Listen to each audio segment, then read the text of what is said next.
Okay. So, thank you so much for joining us today. This is our February ad hoc attendance boundary committee meeting. Meeting to order. So, I'm joined today by my committee members, and then we'll go around the room. So, to my right, Carolyn Jones, board member, and then to my left, Steve Fulton, board member. Are to the right, superintendent. And make sure that you all press your buttons. Now we have to press our buttons. Aaron to the right, superintendent. So the microphones, actually, we're taking the microphone from here because of our technology challenges. So as of right now, you don't have to worry about that today. So, nope, doesn't matter. Carol Gibbs, President and CEO of Mount Auburn Community Development Corporation. Dr. Elementary Health.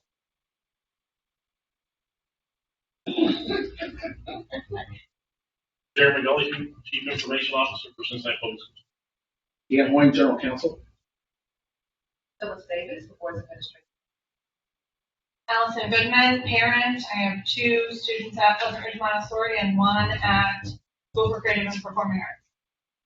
Everyone, my name is Kyle Reiser, LSC and CF.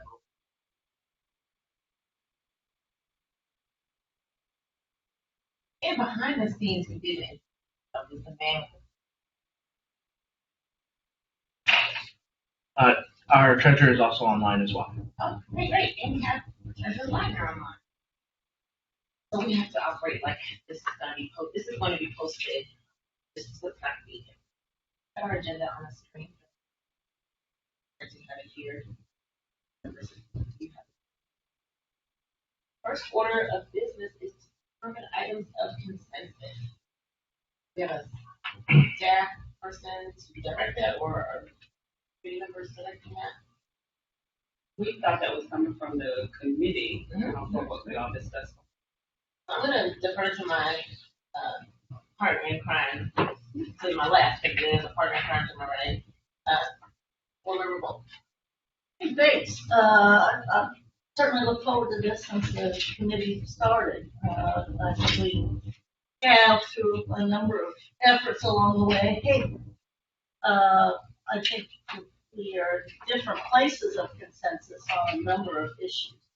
I don't know the degree to which there is full consensus, but I think there's some good things that have happened. And also would start to like the list some. It doesn't. If it isn't, then that's how we find out that it's not. Right? That's okay with you. Get right to it. This is sort of a bottom line kind of committee group. I believe we have reached some consensus on 3 corridors that are north to south, and they're west and central and east. Rather than previously, we had used hemispheres and we had used quadrants. And I think from the beginning of ad hoc, we have been thinking in terms of those 3, because that's sort of the way that our community, inside the city and outside the city, is kind of organized. It isn't necessarily an east-west city, although we try to make it that.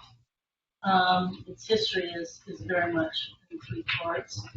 And also, whether you look at the metro lines or whatever, the greatest number of them are east or north-south, taking into the city center, and that's been that way for a long time. And either by hook, crook, or sheer luck,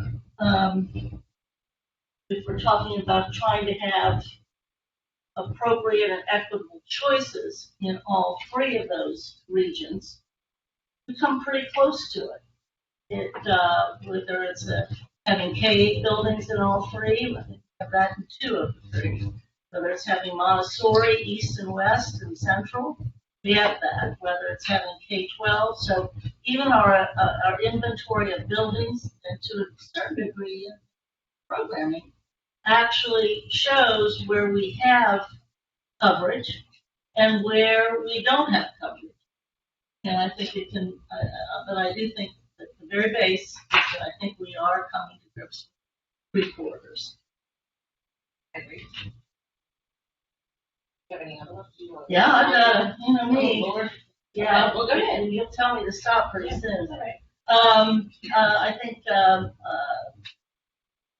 I think we've come to grips with the fact that we have any number of schools that are neighborhood schools that carry the neighborhood name.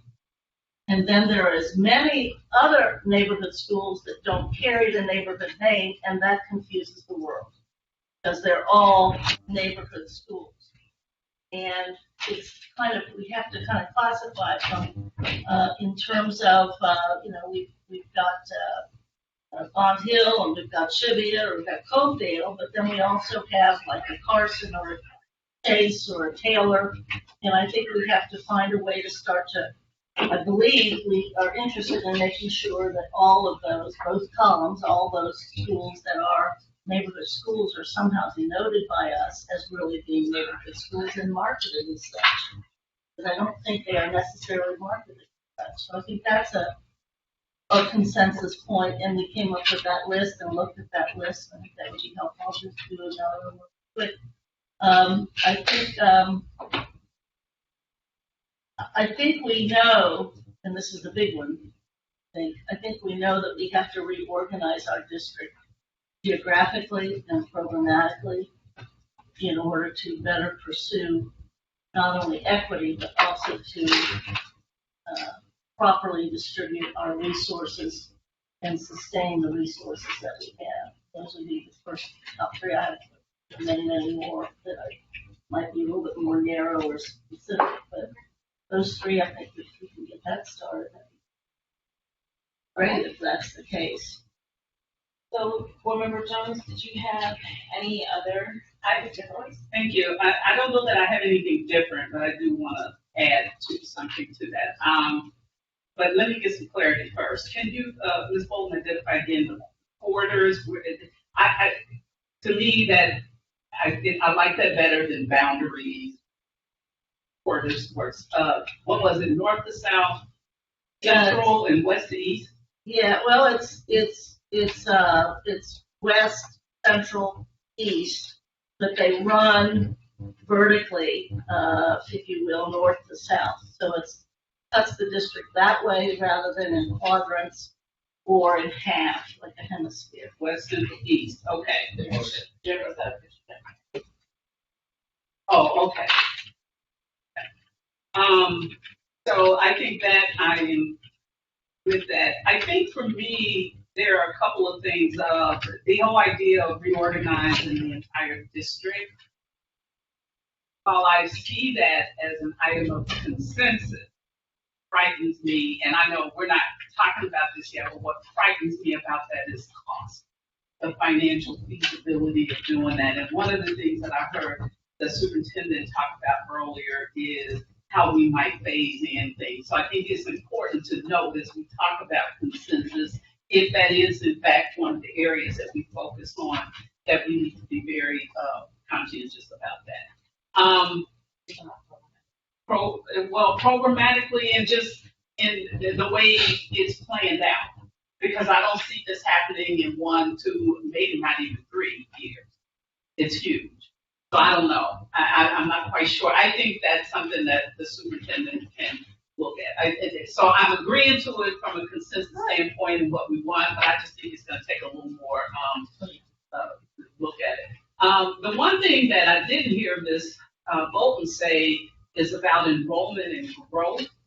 And so I think if we are to really achieve what we're talking about and programmatically, that's appropriate and equitable, we really do need to see where we are and where the trends are in terms of enrollment and growth, whether or not there are buildings and schools that are under-enrolled or over-enrolled, and how that gets managed. So I want to put enrollment and growth on that list. Okay. So mine. I don't have anything else right now. I'm going to just share mine, and then we'll open it up to everyone else on the floor, and we're going to acknowledge people. Part of one of the things that I want us to really go back to is, in addition to the things that you all have listed, is why I was charged to be on this ad hoc committee, which addressed the boundary lines of elementary schools in regard to transportation and how some students can look at, I'll give you an example, students can live on North Bend, look at Pleasant Ridge, Pleasant Hill, but they have to be bused to Mount Airy. And likewise, students can live in Winton Terrace across the street from Winton Hill, and they have to be bused to Pleasant Hill. That does not make sense to me, and I know that has to have a transportation cost associated with that. And I'm not thinking of anything in a silo. I'm thinking of if you were to move the data around moving students that could go to Pleasant Hill because then walking distance are being bused to Mount Airy, how does that impact them? What does that impact our transportation costs? What would that do to the numbers there? And then correlate that to the programs that are being offered there. So I am particularly interested in transportation. That's just one example, but there are other examples of schools that in our district students are being bused that are neighborhood schools, and it just doesn't make sense to me.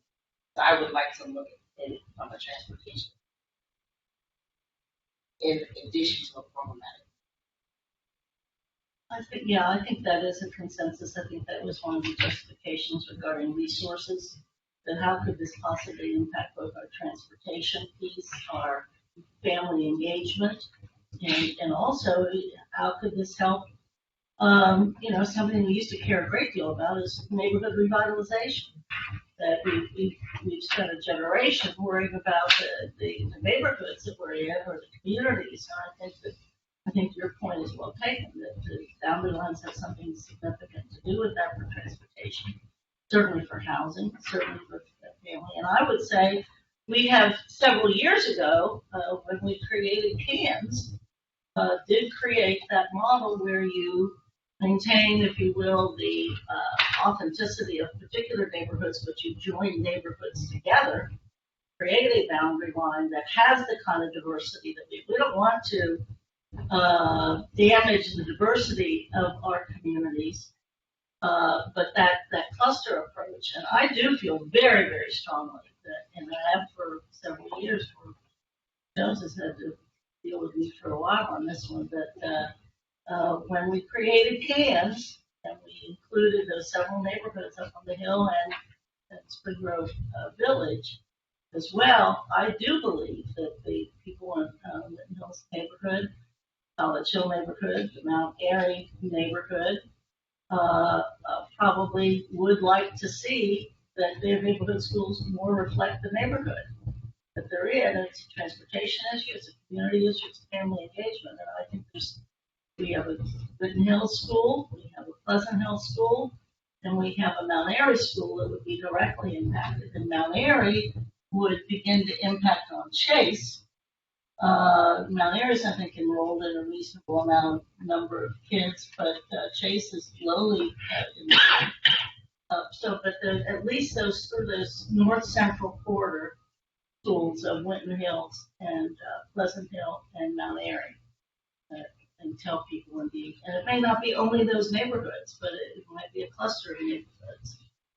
Well, Yes. I thought my thought was that we've got some completely outrageous examples that we need to get to, probably in each corridor or in each division, that I thought we would look at first and then use those as an example or model to go to the other ones. The only other thing I want to add before coming to you two is that the other thing that we talked about in our back in our beginning meetings was that the administration will look at out of boundary schools to determine if they're really magnets. So not only the neighborhood piece, but the magnet piece, and making certain. And what also bothers me is that we transport students away from neighborhood schools to magnet schools, but we will not transport from a neighborhood school to a neighborhood school. So we really are disenfranchising our neighborhood schools.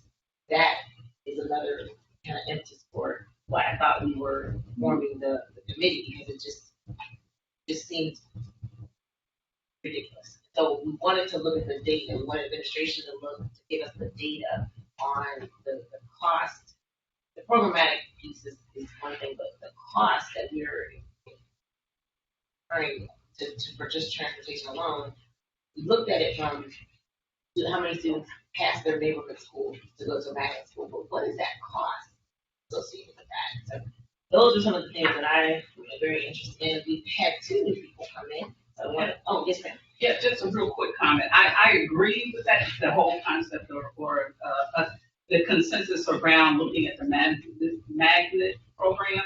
I think what I'd like to add to that, though, from my perspective, is that the greatest impact could be policy.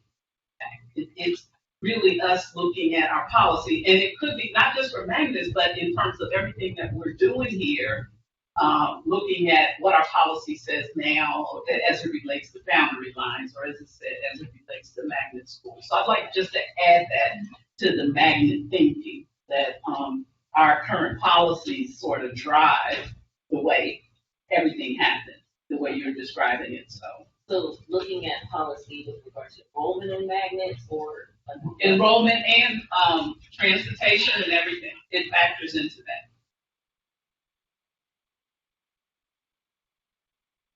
Two people came in. Yes, ma'am. I just wanted to bring up a couple of points.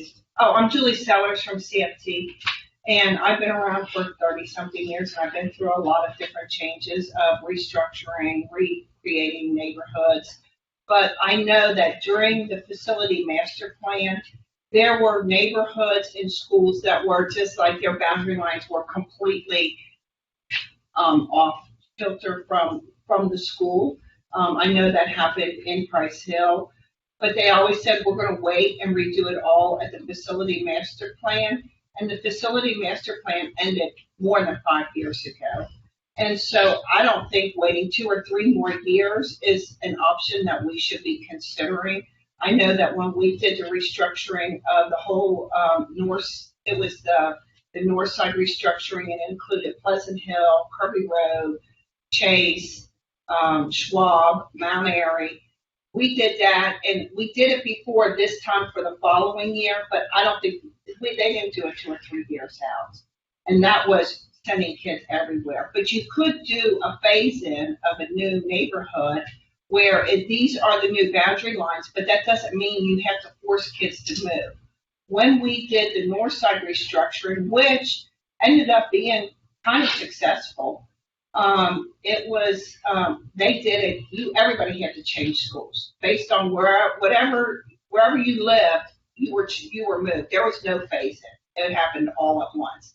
But I know in Price Hill, Reese Price district is the old Whittier district. They tore down Whittier, and so there are kids who live by Roberts who have to. They're not even in the Reese Price district. They have to go all the way up to Carson, or they would go to Quebec when Quebec was open. So there were literally kids who didn't get transportation and had to walk past 2 or 3 schools to get to the school where they were registered, where they were supposed to go. So it is an inconvenience for families, but I think that the longer we wait, I don't think that it's solving the problem of what we're trying to address today. But I know that I always worked in neighborhood schools, and we allow children to stay in their neighborhood school if they could provide the transportation. I don't think that your school should be your neighborhood school by your boundaries of your neighborhood, but I don't think we should be paying for additional transportation costs for people to go outside. Now, is that fair to every single kid whose families may not have cars? Maybe not. But even the kids whose families had cars, they had really erratic attendance, and it wasn't always in the best interest of that child or their academics to allow them to stay in a school that was too far away for that family to get to. So there's a lot to be taken into account, but I don't think we should just open up neighborhood schools that you can go anywhere. I mean, that's just creating more problems with transportation. Well, we don't provide transportation. No, we don't. So but to me, that doesn't, help me understand, if you can go to any neighborhood school, but transportation is not your issue. You can't go to any neighborhood school. What you can do is, if you start at a neighborhood school, you can stay there. So say, for example, my kids started at Carson. They could stay at Carson if I moved to Midway's district because that's where they wanted to stay. Or I go to Midway, which is my neighborhood school. So it isn't that I can say, oh, well, I live in this neighborhood, but I want to go to that school in that neighborhood. We don't have, it's too difficult with the schools that we have now. And those schools are already at full capacity. We have schools that are overloaded by a couple hundred kids who are there with, and there's kids in that school who don't belong there because they don't live in that district. And I'm saying they don't belong there because they're overcrowding classrooms. They're overcrowding classrooms, and that's not their neighborhood school. Well, I just know my own personal example. We live out Avondale, but I sent my kids. So we did not get transportation, but I was allowed to send my kids from not the neighborhood school to another.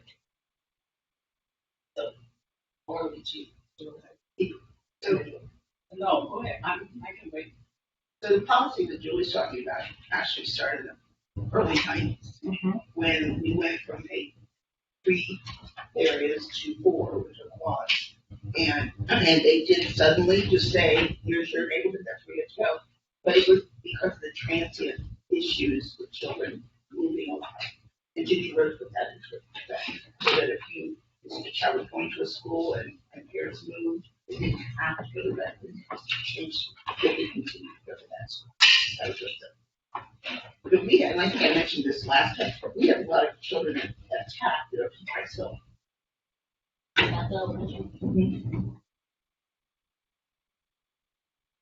I know this is not any particular reason why they choose that. I have no idea. We have more Mount Auburn kids this year than we had in the past, but the majority of the other children are from Brazil. I would say that part of it, and that was going to be, and I know that the superintendent wants to make comments, but I wanted to answer that, which is, my point is that, to Julie's point as well, a lot of it is how these schools are marketed. And people say, well, I'm going to that school because it's a school. Well, what makes it better? Those are the core things that we have to get to, and I hear us saying that programmatically we need to make some changes. I hear that very clearly, but what factors in this for me is we need to look somehow at what I'm calling demographic equity. I mean, if that makes sense. I mean, the kids from TAB at elementary, they go there because when TAB High School sort of opened up open enrollment, they marketed to the West Side. So I'm assuming that parents probably figured, well, to go to Taft Elementary, they would, they could come from. I'm not sure how true that is because the charter school is in front of Taft. It's almost all Price Hill and West Virginia. We have introduced that just, so I want to make sure that we at least get the introductions down pat, and then we'll comment. I know you, superintendent, I want to say something. Just introduce.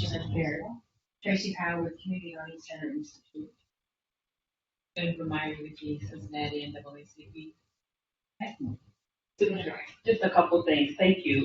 So I had a question for just clarification, and the treasurer and I were talking about this earlier. So, and she's on the line.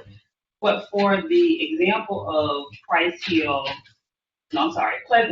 Mount Airy, and Whitney, I understand that during that time, that was also when we were under regulation for racial separation. Is that correct? Mm-hmm. So for racial balance, so that when that happened at a time when we were under, I don't know the name of it, but yes. That's my understanding. Okay. That when you could use race. Now, of course, you can't use race. What you use is economic disadvantage. Right. That's what most people are trying to use it. And so that was why these kids from Winton Hills were bused. Right. And it even said stuff like up the hill. They want to go up the hill. It's like, that is so racist. I can't even begin to say it. Just that's even the way we talk. Not me, but us. But so yes, that was it. And now so you've got 3 neighborhoods that are neighborhood schools that have had their neighborhoods cut in half, and in order to move kids. And then you've got the transportation issue, but also you've got the issue of of engagement and everything else. So, yeah, you're right. Okay, so that was just for, so that I could be clear on that. The second one is in terms of enrollment, and I think this goes back to, just the thought around consistency. So to Julie's point, if I am at Carson and I move out of Carson's neighborhood and I can still transport, then I can continue to go to Carson. We don't provide transportation neighborhood to neighborhood because I think that most places would assume that that exacerbates the problem, right? That it just makes it worse when you're looking to do that when you're trying to bring more students into the neighborhood. The challenge is though it's not being consistent. So you have some schools where because we have a quote unquote special assignment, I won't say policy, I'll say protocol that allows a principal to say, yes, I have space or no, I don't have space. The principal has, and oftentimes been able to make the decision as to whether or not the child is able to stay in that space or whether the child goes to another school. So I think that that's one. The second piece of that, one that we really, and principals have raised this as a concern as well, but one that we really do need to look at, especially, and I'm going to use Carson again, but especially in the case of schools that are overcrowded, right? Because we do have schools that crowding is an issue, where they do have students that are not in their neighborhoods, and they could go to another school that is not as utilized as the school that they want to stay in, but there's not really been a process for that to happen or the collective support for that to happen. And so I think that that's something to look at as well. You know, if you're in a school, we want to keep the students. We really don't want to disrupt them if we can keep them from doing that. But at the same time, if you're in a school that's already overcrowded and there are 70 students in that school building that are students that are there because they're on a special assignment or because they moved out of the neighborhood, at some point it's something that we have to address. And it's something that we have to address that people are not going to be happy. So I think it's really something that we think through with that part. And the last one to that point is, I would just encourage us, and I know a lot of this becomes items of consensus that then go to the board that'll come back to us for us to actually get involved and do some implementation. But I do think we have to think about, one, we do have a magnet system and a magnet program, so we do have to think about that, and I'm kind of clumping Montessori's in with that together. We also have a very active non-pub population. So when we start thinking about our non-pubs, whether it's our Catholic schools or whether it's our charter schools, we also want to think about what that looks like for us, because in some of the spaces, it does mean looking to recruit students back to the district if they were once in the district, or recruit students to the district for the first time if they've never been in the district. So I just kind of thinking through all of that, it's all the puzzle pieces. We have to really think about not doing one thing that's going to correct something on this side, but then it causes a greater challenge on the other side. Just looking at all parts, including disenroll. If they don't like the model, we lose. Correct. We lose. Correct. And in my experiences, there's a lot of leeway that you go in and do preparation for families and that kind of thing. And hopefully you get to the point that you get a level of understanding and support for what's done, for what's being done and why with the communication. But there are some that when you make changes, it becomes a risk that you take because everybody is not good. So I'm going to commit one. Yeah, this is great stuff. I think we all know that, and we have known for well over a decade or so. Definitely the boundary and attendance lines on the west side of town have to be redrawn. Because everything is overcrowded there. Virtually every school has more than the critical mass of kids that they really need. And we avoided that. We did the good thing of getting Mercy and taking care of the Montessori high school piece for the west side. But the elementaries over on the west side are very much overcrowded, more so than in the west or in the east or the central border. So I think that's important. I think it's possible too that the district probably needs, maybe not a brand new school on either side of town, but it's likely that there might need to be some sort of additional seat space, be it for preschool or other grades, probably on the east and the west in some way, shape, or form. But before we really talk about that, you have to redraw lines. I think something really kind of historic has happened. Point the superintendent mentioned, if you don't, and you've all heard me say this, if you don't talk about Montessori, you don't talk about our, what I call international schools, where there's this language issue and whatever, and we have so many immigrant kids and folks coming in. If you don't talk about the international schools, you don't talk about Montessori, you don't talk about preschool, I have to tell you, we're down to maybe 4 magnets. Because I don't consider, and we have never legally considered Walnut a magnet. It's an exclusive admission school. So 2 is the school for grade, yeah. So we have then the 2 exclusive schools. The weird thing is if we start to think of these multiple systems, something very historic has happened because people for 35 years or more have thought of CPS as neighborhood or magnet. I don't think that's true anymore because where are the magnets if you eliminate the whole system of Montessori? You've got maybe College Hill Fundamental. Maybe you've got, obviously you've got Fairview. You've got STEM's, little Taft. Keep thinking of some. Because we've taken care of Paideia. It's died a slow death, twice. So that's happened. We don't have the 4 language. Other than Fairview. I mean, really think about this. This is historic. But on me, you see, I say those are their population reasons. Yeah, it's so. I mean, this is huge. And if you talk in terms of that, then you really are creating a multiple systems within the district. And it's very different. That's why Carolyn's saying right about the enrollment piece. Because we spend most of our policy time trying to figure out how to enroll in magnets. Well, there are not too many of them left. Is Fairview as popular as it used to be? It's full. Always. Yeah. I want to. One quick thing. I think that a lot of the neighborhoods where kids have access to a so-called magnet school and a neighborhood school, I think that a lot of the schools, we turn them into 100% free and reduced lunch schools.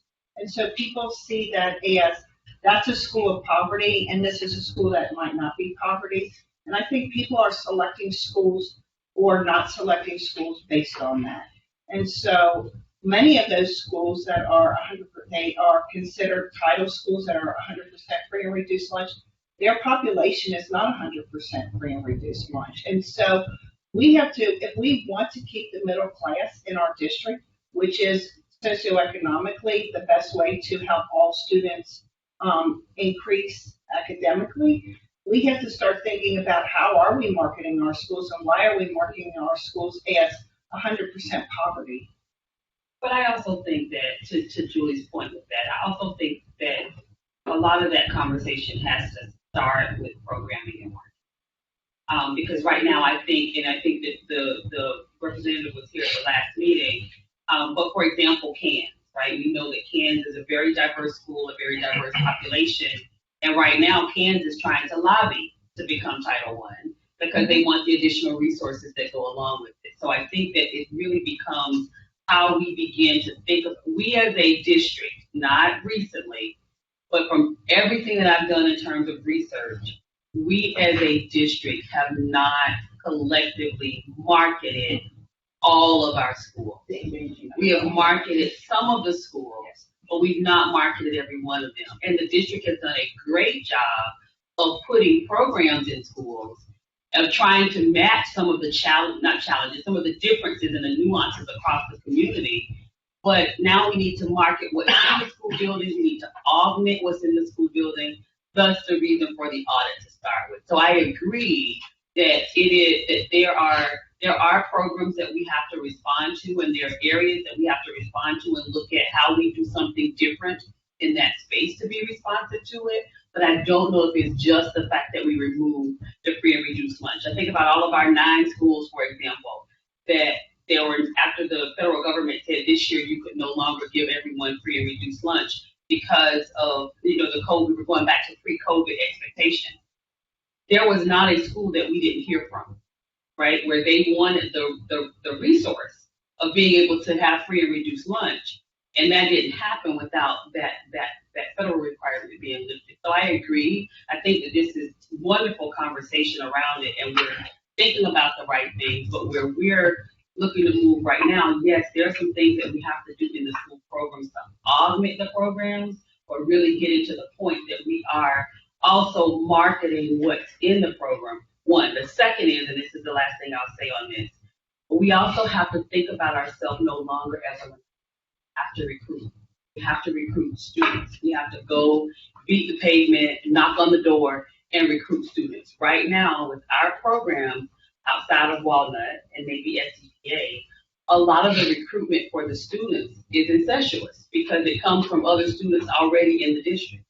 And so if I'm taking a student, I've used Carson all day, but if I'm taking a student from Carson and that student is now going to the next school, it's not giving us a net gain in terms of students in the district. So really beginning to do more work around the outside recruitment of students as well to come into our schools and then marrying that with marketing.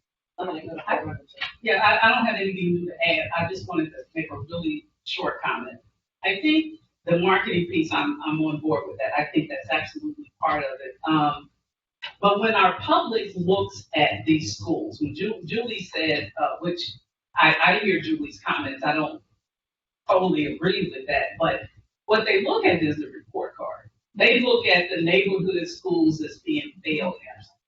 And so I think given everything that we've said here in terms of agreeing on, the programmatic pieces are very important, the marketing pieces are very important and all of that, but the bottom line is, and there are schools where families would prefer that their kids go to neighborhood schools, but those schools have to be viewed and the parents have to know that they're getting the same thing in that neighborhood school that some of these other schools are getting. And so for me, I think that, if it's a failing school, that's a whole different problem. I'm gonna take one more comment. I think when I had an opportunity to visit some, we've got some excellent programming going on in our schools. It to me it is also, I think a lot of people is marketing. A lot of people do not know we've got agriculture on the elementary level. People don't know that, and so I'm nervous about changing something because we've got great programs going on. It is about awareness. People will come to the schools and we post pictures about places that we've been in, some of the programs in schools. Some people were like, I had no idea that was it. I had no idea Rosenberg had a rooftop garden. And some people are like, well, where were you? But it doesn't matter. They did not know that. They did not know that Gamble Montessori had the maple and the beehives. Like they don't know what's going on. That is absolutely about marketing. So I'm going to take Julie and then move on this side too, because we have not moved very far on our agenda. Just on that. So we have done marketing and we do it poorly, and we need to recommit totally to it. See, we have, and when we've done it right, She was a little shocked. You know, Miss E. Blunt. we do it poorly. I mean,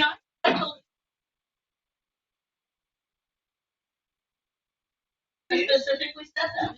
But we do still command the largest part of the market share, even against the historically significant Catholic and parochial system. And when charters came in and started doing all kinds of stuff, we beat their butt. And then we had COVID. So we're into that. I'm into market share.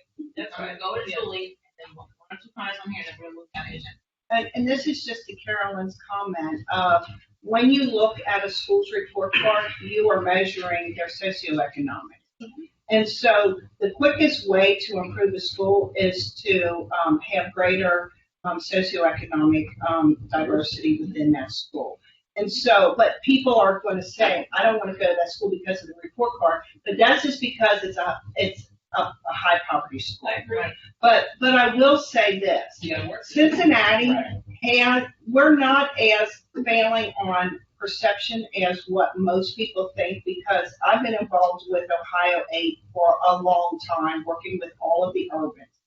20 years ago, Cleveland had 80,000 students and we had 38 or 39,000.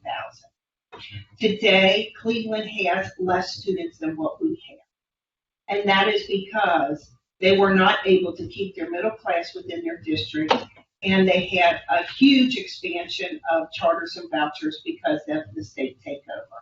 So Cleveland is less than half of the size they were 20 years ago, and they predicted that for Cincinnati, and that did not happen. And it was because we had our Montessori schools and our other schools that kept people within our district instead of feeling like, I have to go to the suburbs to get a better education. People know that if you are here, you're going to be able to get a good education in CPS. Anyone on this? Yes, ma'am. Just real quick. Okay.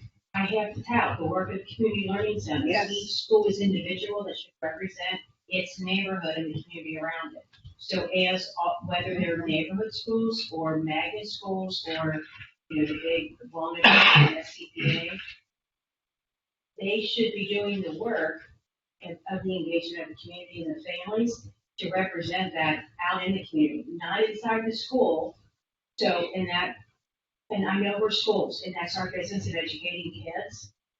I know that, but we are also there to educate the families in the community and for services other than academics.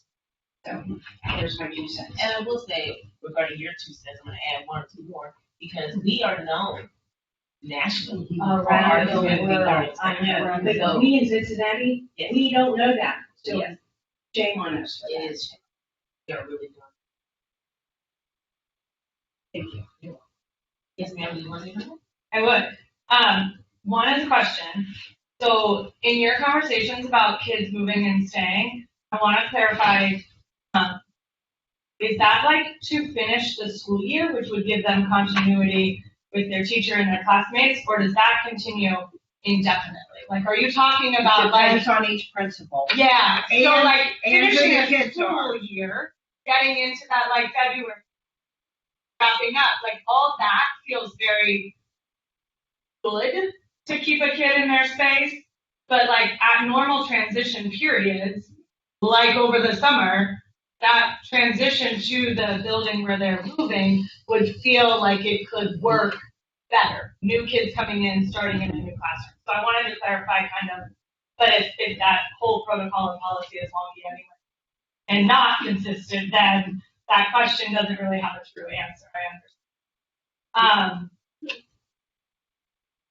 Just back on that one. Yeah, it was meant to address homeless Sure. children who were, and so it was trying to keep them with their same friends and their same staff, and so that's. Which meets a segment of the population who needs stability in a different way than every individual person whose family is just choosing to move and then but still wants to stay where they And federally Work.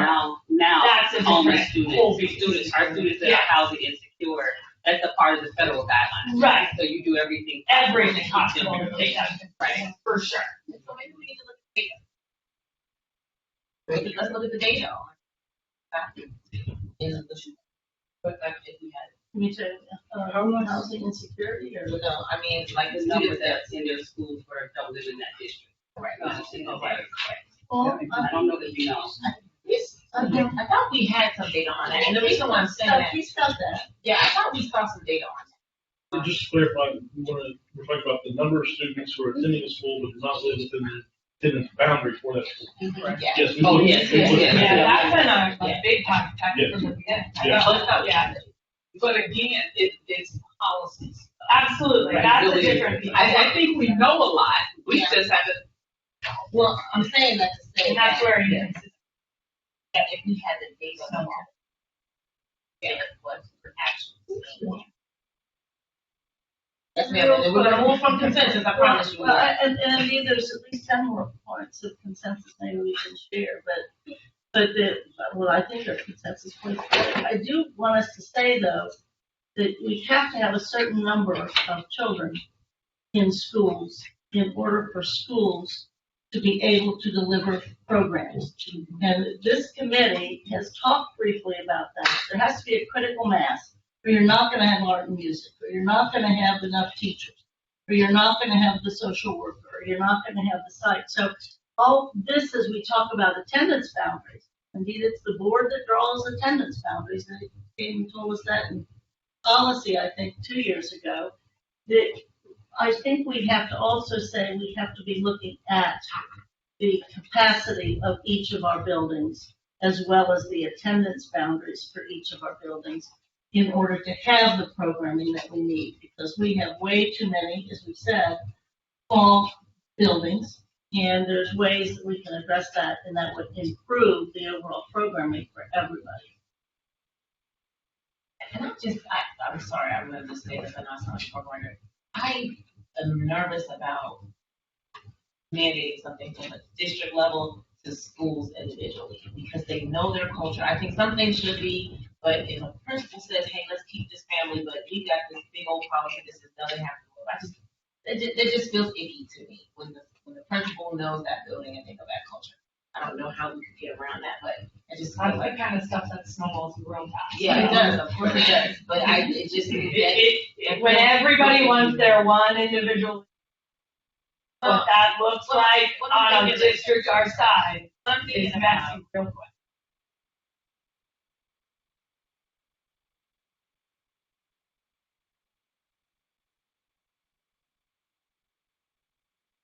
there has to be some level of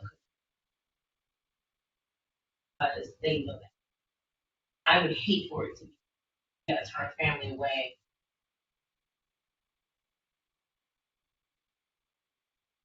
I just think that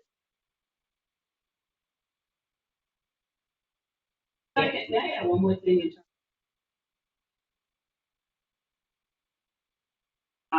that go to a school that also been something. So, whether there are some schools that have a application process, but I don't know that the data that we're looking to capture right now or review right now is really going to give us the information that we're looking for when it comes to the number of students that live in a different neighborhood and they're able to stay in a school even though they've moved. So that's just one thing to look at because of just how we've done, our enrollment and programming across. yes, ma'am. Oh, okay. One more quick thing. I know you jokingly said we don't market well. One thing that I thought stuck out in this conversation from that free and reduced lunch piece was when, and of course, the message has to get out because if you've got somebody at those schools, it's going to be a shock that you're putting money on a lunch card. But it also very much looked like these are our schools where, kids are there. Like the messaging around saying these schools no longer that also then put them on this pedestal for other people to look at of, those are the successful schools, which is a reverse weird. I mean, I think that the free and reduced lunch for everybody when there's no questions asked and it doesn't even have to be a conversation would be the better way to go. But I do think there was some interesting, just in, people I talk to who have families at various different schools, how that kind of looks. And I think the marketing that happens more than anything else is word of mouth. Yeah, if I have a good experience somewhere, somebody sees me out with my kids are light and carrying on conversations with adults, and then they say, like, where do you go to school? And I'll sometimes even say, Pleasant Montessori, so you're not in Cincinnati. No, I am in Cincinnati Public. It's a Montessori school. It's a neighborhood. Like, it's fascinating to me the places that are within 5 to 10 minutes from Pleasant Ridge who truly don't understand that a neighborhood Montessori exists in this district. And people choose to hear what they do when it relates to them and they're involved. It changes, oh, now I have kids. Now I'm paying attention. But I think that word of mouth marketing.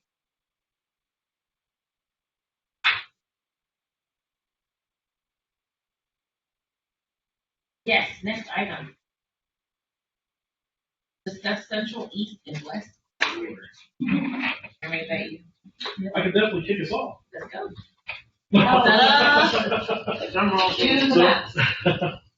So given that we did have these last time, we get to them, hopefully everybody had a little chance to review, so I'm not sure if we want to go through individual one and list all the schools, but these were built as kind of a foundational layer from some of the geographical boundaries within the district, so we can identify those three corridors we've been discussing between the east, the west, and the central. We also did a minimal amount of choosing for enrollment balance, so that each corridor would have a reasonable same number of enrollment balance between the population levels. Really, the biggest thing to stand out that breaks kind of the general rule that you see here. The blue outlines on each, of course, represent those neighborhood or attendance boundaries that would be a part of that corridor. The one exception so that you'll see that maybe breaks the rule is in the central corridor. The Woodward was included from a hospital standpoint, but technically falls outside of the attendance boundaries. Again, so that's an example of the one exception where we wanted to do a little bit more enrollment balancing, especially at the hospital level for that corridor. But these represent a foundational standpoint from the enrollment perspective, so we can start that discussion and really advance it as we look more into the programming, as we talked about between the corridors and those additional layers. Just because Woodward stands out. Yeah. We'll you can't help it. Yeah, I'll tell you what I found. Are these what we saw last? Okay. Well, a couple of things that were kind of mind-bending to me that I liked is that you had Rockdale and South Avondale in the central corridor. I've never thought of that, but they are. So that was really cool. So I like that. I can deal with that. And then somebody said, no, I like it. I was concerned just. It's pretty good. Good job. The other thing though for the west or whatever, Mount Airy and North Side. Was North Side somehow on the west or was that the central? Chase on the west. Yeah, Chase, Mount Airy, the entire section. Mount Airy. In the west. And that, I understand that, but in the reality of that north-south, whether it's Hamilton Avenue or whatever, those would, I think most people within that area would think that both Mount Airy and Chase or Northside are central corridor. Chase is Mount Airy. Yeah, Mount Airy. Oh, yeah. Well, That's Mount Airy. Yeah. Sorry, I was getting some math. There's Mount Airy here. Yeah. There's Chase. I don't know if they think of themselves as it's the first steps. Even just the big one.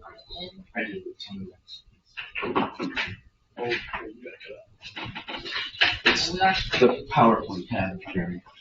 Yeah. I do like it. Woodward. Yeah, as you say, this will be difficult to stream out with it at this point, so I can only just plug it in terminal.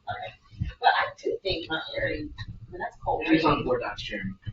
Yeah, I can see that. But now Chase, I don't know, I might think Chase, I can see where Chase is, because it's at the bottom of, the hill that you get on.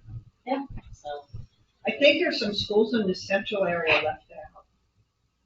Such as Jeff High School and Hayes, It's on the bottom. but it's not on this map. you said Hayes? Hayes would be central. So just to clarify, on the larger map there, because that's a more zoomed out aspect so we can get kind of the general where the guiding lines would be. The labels for each of the schools can't be included. They would override each other, so it has to eliminate some. So on the big one, you're not going to see every school labeled. But when you look on the chart here, if you look on the central chart, the schools are actually on the chart. It almost becomes the difference of looking at it, Julie, at the aerial view versus looking at it in the street view, so that we can just show the lines collectively across the city.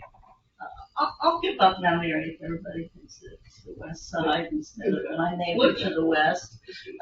But the Chase thing, I like the Woodward placement because if you look at our other high schools, kind of in the central corridor, starting with CPA, and Taft, and Hughes, and Aiken, and then Woodward, all of those have a very heavy career bend. More so than maybe the ones that are on the east, or the high schools that are on the east or on the west. And, for the future, that could be very important from a standpoint of that accessibility for career tech. I like that a lot. Building and inspections are going to be Good. So, that just starts to be that central corridor is known for career tech. Right. Member Jones? Okay, I just a question. I honestly, and I know we saw these, so I have them in my notes, and I'll go back and check because I can't see them. But when you look at bottom line enrollment, how many students are in there, based on everything that I've heard today, I'm not trying I'm not saying, I'm not assigning any work, but I'm just saying, what do we need to know? Are we looking to finalize these as a quarter? And if we are, what else do we need to know? That I'm looking at bottom line enrollment, but also with capacity issues, programmatic stuff, all of that. So does that question make sense? It does. Okay. So there are two responses, I think, to the question. I think it would be beneficial for us, just so that we're speaking the same language, if we come to collective board consensus around the three corridors, because that then gives us a starting place to talk from as we start thinking about what's next. So I think that would be one. I think the second, when we look at it from an enrollment perspective, as we even talked about programs and how we're thinking about programs, we know just in the numbers, and it's off a little bit here or there. But for what would be Central and West, both of those are around 10,000 students, and our East is 12,000 students. So we know that we're not quite in the same space there. The reason it's beneficial to us is because we've begun to have conversations, the next iteration that you will see of this, and we're hoping by the next meeting. You're looking at me very strange, like, what am I getting ready to say? The next iteration that you will then see of this, because a lot of this conversation started, as I understand, with the elementary school. So the next iteration that you would see of this, however, is where we would go back and say, now based on these, we're factoring in these elementary schools that would then feed into these high schools versus just this is an open enrollment neighborhood high school. Now, are all high schools included in this? They are. So right here is all the high schools at the bottom, all the way across at the bottom. Okay. The last piece to that in terms of programming, and this is kind of to what I heard Corbin Bolton talking about. The other thing that we do want to think about, because we have a lot to look at, right? We have enrollment to look at. Some of that we'll be able to augment with programming. So you'll be able to recruit some students in by really augmenting what they're doing with programming. We have a lot of opportunity at Woodward. So even if we think about, Woodward over the last couple of years, the enrollment has decreased by about 500 students. And so if you think about that, there are opportunities there where one side of the building could still maintain as a high school, but you have a whole other part of the building that could be a concentrated focus on career tech. And because of where it's located, it gives everyone accessibility. So those are some of the things that we would be talking about, and then how to build that so that it becomes more continuity for the overall district. So that was actually one of my questions that I was going to ask, and I put down feeder schools. To me, I would want to know if we broke this down into each of the corridors, what high schools are being fed from where, is Woodward predominantly students from College Hill? What is the makeup of those particular schools? And even your elementary school and even those outside of the district, not necessarily within the district, but to me, that's where my mind goes, is what high schools are being fed, what elementary schools are feeding the high schools, and then the number of students that are crossing a corridor to go to a variety of high schools as well. So I think the second part we actually have talked about, which is who are the students in the high schools, where are they coming from? That was on one of our Excel. So we have that, I don't know if that may have been last meeting or meeting before. We had the whole Excel spreadsheet where it showed each of the schools at the bottom. And it shows the high school and where the kids are coming from. Okay, so we can send that, Jeremy, we can just send that back again. Okay, so that's the one. So we can talk about that, bring that back up so that we can dig into that a little bit. The second one, though, the one that we are also working on, is not that at all. It is, if you are at this particular school, what other elementary schools in the area, if we just said, okay, we're just gonna go in and we're gonna look at what the feeder pattern would be for these high schools, where would those students come from? And then how many students would be in that school? So you would take out your schools that are feeding across the district, so to speak. And then with the high schools that are left, what would be the boundary areas that those schools would come from, so that we would start thinking about, okay, if this is something that we were doing, if we started at this place, then how we move that around so that we make sure that we're looking at the overall enrollment. So just to clarify, I wasn't thinking of it in terms of boundaries around high schools, because they can go wherever. But they can, so you're talking about them not being able to do that? Well, that's a part of that's like number 3 or 4 on this list. So when we talk about focusing on, right now we have open enrollment for high schools. So this committee is about the enrollment for elementary schools, but the second part of that is, if we're doing something different with the enrollment for elementary schools, where is the conversation for the enrollment for high schools?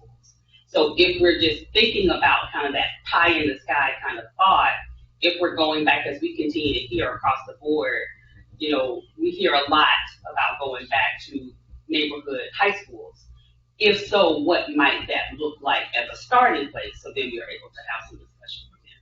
Well, I think I hadn't thought about that, because I wasn't thinking that we were even considering neighborhood high schools. Well, But no, I was going to say, to your point, we had this conversation earlier, and your point about transportation was the sort of the greatest factor in thinking about that. So I think it's worth looking at, but I understand. Well, I think it's worth it. So I guess my action item is what I was saying. The first part is elementary schools.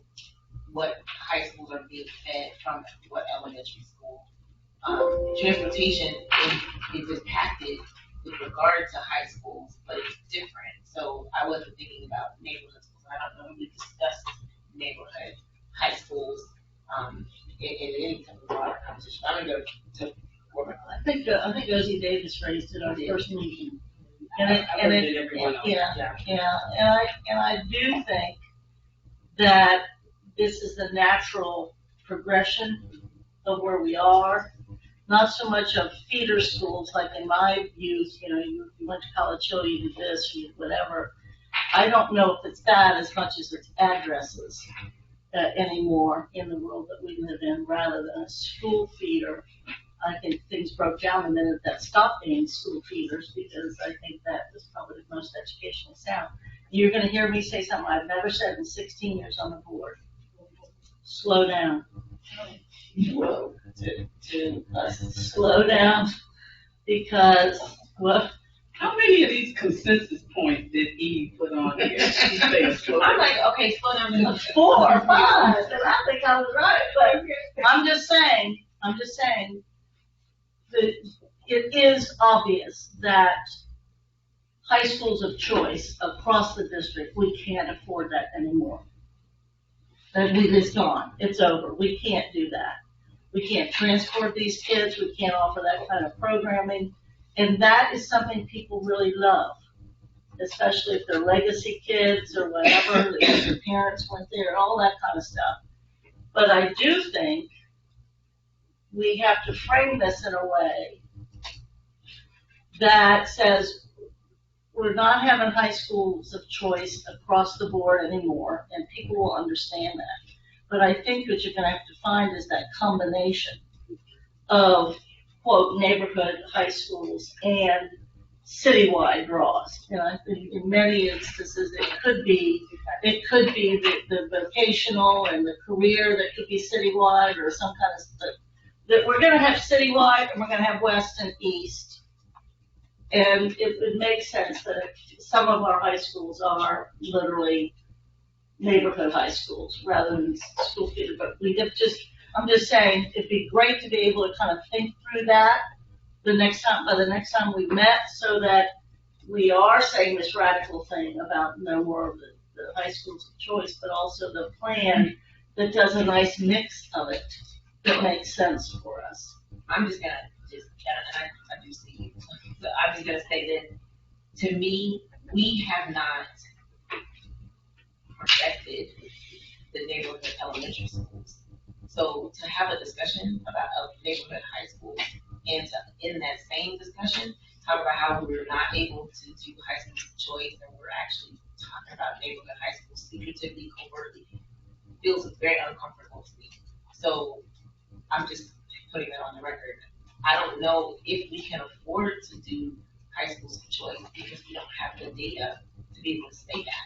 We don't know what it costs. And I'm just on the record saying that's not what I've heard people say. We need to discuss it, but to actually be talking about a plan and to have neighborhood high schools because that's where people think that they want to go. We don't know where we want to go because the data doesn't tell us. We haven't had that data. So I will repeat what you said. Slow down, because I think that that's a very sensitive conversation. I think that in order to present that to the community, we need to have data. I don't have data, and I don't think that even just what we propose is enough data to be coming to the community to say why we're stopping what we're on. Right? So for clarity, that's not what I said. So I want to make sure that I clarify, because that's not what I said. And if that's the way that it was received, then that's not what I meant. So what I shared was, because I thought, and now I need to go back and look at all of our notes, because I thought that in the last meeting that we had, we talked about that next level of the conversation. That if, not that we were moving forward, not that we were planning to move forward, but that if, not even that we were talking about moving forward, but that we were looking at, because the high schools were more of the issue when it comes to transportation than the elementary schools, because we are going to every single community almost every day with what we're seeing with our 7th and 8th grade students and with the elementary students. So what we talked about was the next layer of that, preparing for the group. If we begin the conversations around neighborhood high schools, just knowing what was already out there in the landscape for what that might be able to look like. What we recognized, and I know that we talked about that as well, was anytime we start to talk about changing schools, we have to engage in a more collective conversation because we have to get weigh in from the community. So it was not to imply that we were looking to move forward or that we're trying to do any of that moving into next year. But in terms of the data, we talked about creating it so at least we have the data as a starting point for the conversation. And so that's what we talked about. Question? Yes, ma'am. If Walnut Hills is the only school where we test to get in, should it even be in a order? I would say yes, and the only reason that I say yes is because those schools that are, this just gives us a location for where those schools are, but when you're talking about schools that are quote unquote dedicated, I know we don't like the term magnet, but in my world, I would call it a dedicated magnet school. All that means is that it's a school of choice, that only kids that can go there are the kids that are choice. So with that, that's open to all of the kids in the city, right? Citywide. And it's citywide, just like SCPA is open to all of the kids in the city. We have built our 2 Montessori so that they're east and west, but it is, I think, of the norm that you would have some schools, both high school, possibly elementary schools, that could be a district-wide or a city-wide program that students will go into as well. So I think having it there gives us a place to talk from, but understanding, Jeremy, one thing we could do is put an asterisk next to Walnut and SCPA, just so that it clarifies that piece that it's open to, the entire community right now. And Fairview And Fairview. is citywide, or whatever the magnitude is citywide versus. We can put those on here. Okay, I think, yeah. Yes, ma'am. So I don't know if this is the right time to say this, but since you mentioned community, I'm gonna uplift the Black students of Cincinnati Public Schools. Part of my role as the education chair for the NAACP is to investigate student attendance in school zones. And that's part of why I'm here today, because it has come to our attention as an organization that there's murmurings within Cincinnati of school closings, school relocation, and moving families. So I just asked this group to consider 3 things, and one of them has already been mentioned. Number one, we were at a meeting last night and we were given data about student attendance for Black students student attendance and discipline. According to the data we heard last night, 50% of Cincinnati Public School students are excessively absent from school. Then another piece of alarming data for Black students is that 80% of the discipline referrals for Cincinnati Public Schools are represented by Black students, which means that the Black students that attend Cincinnati Public Schools probably spend more time out of the learning environment than they do in the learning environment. So who's teaching those kids? Who's providing them with a formal education? That's the first point. And if that data is incorrect, I'm happy to see the correct data. But that was what was given to us last night. Number 2, it was already mentioned about principals having the autonomy to make decisions about their enrollment. McKinney-Vento, admin transfers, things of that nature, have a significant impact, maybe negative, on Black students in Cincinnati Public Schools. I asked this committee to consider some type of top-down when it comes to open enrollment in those situations. Obviously, McKinney-Vento, you can't do anything about, but some of the other in-house transfer personality decisions when it comes to students is negatively impacting our Black students. The last thing I want to mention is that we are now fully engaged in conversations about trauma. Black students inherently experience educational trauma every day when they are referred to as low performing, at risk, low income, and any other negative narrative that you can share around Black students. I ask that this committee consider the educational trauma that Black students have already experienced before we talk about separating schools, moving schools, and separating families. Thank you. I would like if you would share the data with me or tell you on our team share it so that we can see it as well. Yes, and here's a caveat to that. It was on someone's laptop. They didn't give it to us, and it may be a matter of interpretation because when we were sitting in that small work group, we were kind of like, what is that, 80%, 50%? So got it. I'll share with you who shared it with us, and then we can maybe get some better numbers. Yep. Youth culture, strategic plan, closing guardrail work group last night. So small group of Cincinnati people left, community members left thinking that 50% of our students are chronically absent from school and 80% of discipline referrals are Black students. So let me clarify what we're talking about. So I'm not even going to say that data is incorrect. I mean, that data is pretty consistent with all the other data that we've seen around student performance and the disparities between our African American students and our non. Last night we started our the first part of the strategic plan, goals and guardrails work session started last night. So what she's referencing is in the goals and guardrails work session around positive school culture. That's the data that she's referencing. Well, the board hasn't seen any of that data. Oh, sorry. So I don't even know what you're talking about. Okay, I'm just gonna let you know. We weren't invited to that session. So, thank you for sharing that. Anyone else have any other comments? I'll say something in a similar vein. I would just like, I'm here on behalf of the LSTMC at Roll Hill, and I think the grouping, it's a little confusing to the I would like to know, like, what does this mean for my principal, for my school? And I know we're determining this and for our families. And if it doesn't come out to an equitable distribution of programming and the same service and experience for each individual student at every school, then I'm not quite sure exactly what this does. Absolutely. Which means to me, what I'm hearing is we have work to do to ensure that what we do is indeed equitable, is indeed following our own policies, and that it's communicated effectively from the top down. I'd like to add to the point that Kyle's making of why we're doing this. We're doing it because of the equity policy. We're doing it in order to create an infrastructure, if you will, for allocation of resources that is far more equitable than what we've been able to do in the past. And I think reorganizing ourselves to do it in this way, rather than this way we've been doing it in the past, I think will make it more achievable. I think we'll be maximizing our ability to do stuff. But if we can't achieve greater equity, and if there's no reason to sit here and do this, and I think that's where we are and what we feel.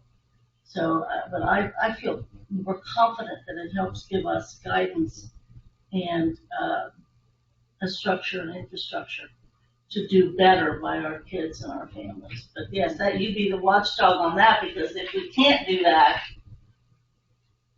then there's no reason to do this. I'm glad to see this, and I need to go back and take a look at it. I think you're right. I think, though, there's a lot that we have to learn about this stuff. I mean, I'm still looking forward to hearing more from administration about programmatic things and enrollment and capacity and all of these stuff, because it may not be that big. This has to go before the board to be passed, and there are lots of questions about it. I think this is a good start for us, and so I'm saying that to say your point is well taken, and please be watched out for that. To help us with that as you start to identify more and more kind of things that you think parents and like yourself would want to know. So I think that's critical. So I think it's a good point. Go ahead. Yeah, I think data that you presented, and yeah, absolutely. Information and data shared within the survey, the audits that we just did are really important, and those need to be a backdrop for how we allocate equitably. And what does that look like for our students and our staff, specifically our principals and our training of staff and faculty within this district?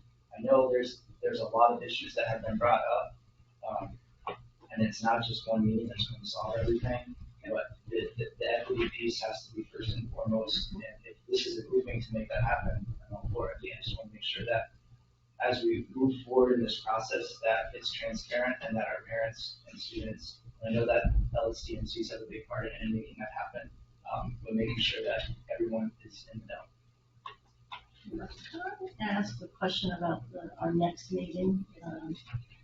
It would seem to me that one of the things we could do that would help me, and maybe everybody else, is go back to the original piece of this, which was elementary attendance boundaries, where even if we just start with that list of elementary schools that are named for neighborhoods versus the ones that aren't. If we had, and Jeremy's done this for us before, you have a picture of you have a map of all of the elementary schools, and we know their attendance boundaries.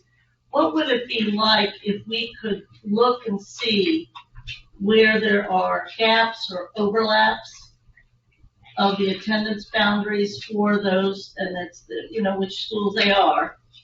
It's not any of the magnets still remaining, less magnets standing. It's those, from Roll Hill and Evanston all the way to Westwood and whatever. If we could, the ones that are neighborhoods versus the ones that are called something else, we could look and see how indeed those attendance boundaries fare for each of those schools. Would it be able to show it individually and then would it show what is around it visually? I'm having trouble, you know what I'm saying? I'm having trouble visualizing where there's overlap, where there's not overlap, which ones are giant, which ones are small. And I'm not trying to make it just be by the city, but our attendance boundaries. I mean, what neighborhood, well, we know Taylor where it is, Chase is where it is, Pleasant. The ones that aren't even named, we know sort of where they are, but it'd be great to be able to see them in the neighborhood that they really are. What about the neighborhoods that have two schools? Yeah, and there's the College Hill, Avondale, you know, that's the other thing that we could have mentioned, that we had a consensus that there was some interest in middle schools. Yeah, where we did talk about that. We got fired up about that. But yeah, just visually, Jared, if there's some way to look at it. I believe we looked at the overlap before, but maybe not with that specific selection. Yeah. So I'll Just bring that one back up, as well as if we need to bring it back up. Can I have an email list now? You can get anything you want, Tracy. Interest in middle schools, like neighborhood, or what we. Just as an offering for the district. I mean, we talked about, okay, we have two schools in the neighborhood. Maybe one could be lower grades, the other one could be more upper grades. There's all different ways to do it. I think the superintendent came with 3 where there's super on enrollment, and so we said, well, that's an interesting idea. I do think our cadre, our inventory of types of buildings is something also that's a strength. I mean, parents will choose K-8. And frankly, look at the K-8 buildings versus the K-6s. Where's the higher achievement? So I don't know. So, it is 5:25. We have got to end our time today. So, is there any last thought? We are kind of at other business. Is there any last thought? We got some action items. I've taken some notes. I know Ms. Phyllis has got some notes today. Is there anything else that you would like to see for our next meeting? I would like to say one thing. I think the students and staff and people that are on the ground every day are your best learners. Families. I agree with you. I think when you said word of mouth, that is absolutely been my experience. That people share their experience, good or bad. And if they had a bad experience, they're sharing it times 10. If they had a good, it might be times 3. But they still share. Anything else? Will you guys be discussing these consensus rule board before we are sitting down here again? We're gonna give us. I don't think we're ready. No, why don't we hit Yeah, like I all of them? kind of don't. I got a whole page of ideas. So I think we're gonna flush them out and then we'll have them. So no. So there's your answer, hearing and no. So, was there, well, Rob's not here, so I'm assuming there's nobody on the computer that wants to say anything. We have 11 people online attending. None have raised their hand. Okay, anyone online who might like to speak, please raise your hand if you want to say anything. Board member Jones, do you have anything? Man, I felt like this was a good meeting and a good conversation. I would urge us to try to narrow the scope of the agenda a little bit so we can dig deeper into some of this. This is good stuff. And I think I know seriously, and I know we have a lot to do to meet our timeline, but I think we really are gonna have to, I think the superintendent and her team have a lot of work to do to flesh this out, and we have to have the ability to process all of it. So that's all I'm asking. This is a lot of stuff. And we have an aggressive timeline of May, potentially June, but there's some flexibility, and I'm gonna say that. So I'm not gonna rush it Still working around on it. just because we wanna try to make it enough few months, but I do think the work is super important. The engagement is super important to me as well, and give the community voice, so I'm willing to make that last. Anyone else have any consensus besides us? I asked, does anyone else have any other consensus items besides that? We've covered everything for the last 20 years. That I you think can we've go been, to- we've been going down memory lane. Yeah, we've gone back to the 80s here. Yeah, I think we're doing good. Julie, got anything else? And Julie's the one that started the whole, she started all the Central trouble. Okay, I'm gonna Florida. name you trouble too. Look, I lived through all of that stuff. Yeah, me too. So, hearing nothing else, our next meeting, Ms. Phyllis, is when? It's the 23rd of March. 23rd of March, mark your calendars, 4 o'clock. 4 to 5:30, we begin on time, it's 5:29, and we are done. Little plug, Neighborhood Summit is Saturday, March 11th. It's in Tuck Center. Theme this year is Healthy Neighborhoods. Okay. And we have a board meeting tomorrow, I'm sorry, we have a board meeting on Monday. We have a committee meeting tomorrow. Tune in if you're online and we'd like to, I think we're talking about the budget, but then tune in on Monday as well. And you can join us next time. So, hearing nothing else, this meeting is adjourned for February. Have a great weekend. I'm going to show you what I see, so you don't want to see it.